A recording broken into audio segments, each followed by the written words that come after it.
But his speech, which will air on major networks such as CBS, ABC, and NBC, won't be the only voice offering a Democratic response.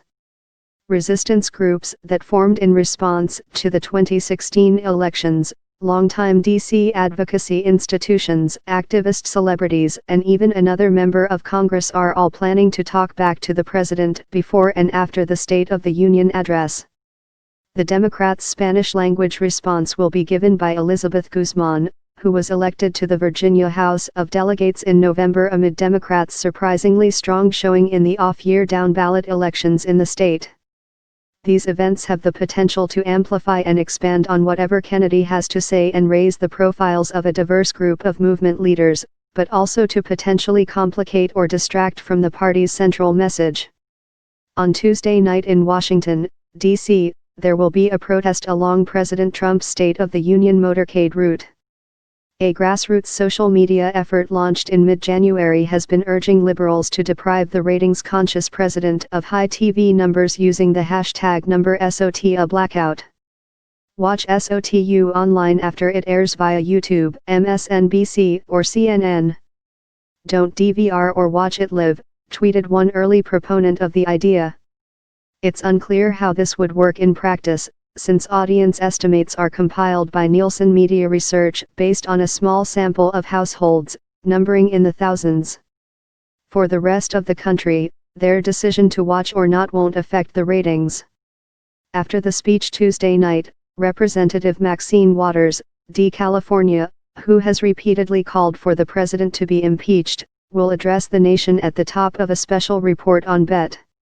Jimmy Kimmel, one of the most vigorous television critics of the president for his efforts to repeal the Affordable Care Act, also will interview porn star and former Trump mistress Stormy Daniels on his late-night show.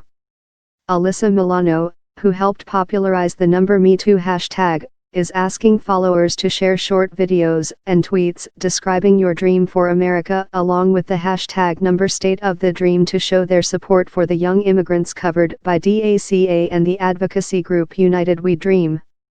The live-streamed People's SOTU response Tuesday, not to be confused with the People's State of the Union Monday in New York, grew out of a Twitter conversation between activists who launched a petition demanding that the anti-Trump resistance be given airtime on CNN for a State of the Union response. The petition was the brainchild of Shannon Watt, the founder of gun control group Moms Demand Action and board chair of Right to Rise, which trains young women to run for office. CNN was the only cable network to air Bachmann's speech, which also streamed live online on the websites of the Tea Party groups. As of Sunday morning, CNN had not responded to the petition requesting airtime. The network declined to comment to Newspulse News on how it would make its decision, or on what basis it chose to air Bachmann's speech in 2011. But at the time, its political director cited the Tea Party's impact in America. Watt argues that the resistance movement and women's activism are similarly powerful within the Democratic Party and the United States. The resistance is bigger and more influential than the Tea Party ever was. We call on CNN and other news networks to air a response from the resistance after the State of the Union on January 30. Activists working to change America at the grassroots level should have an opportunity to respond to the president's speech, and their voices should be bolstered by the same mainstream media that lifted up the Tea Party's position in 2011, the petition read. If you look at recent elections, it shows we have significant traction. Millions and millions of women have marched since the election. Obviously this is an energized movement. There's no way you can argue that it's not, Watt told Newspulse News about the petition. This is just a way of saying this voice needs to be recognized.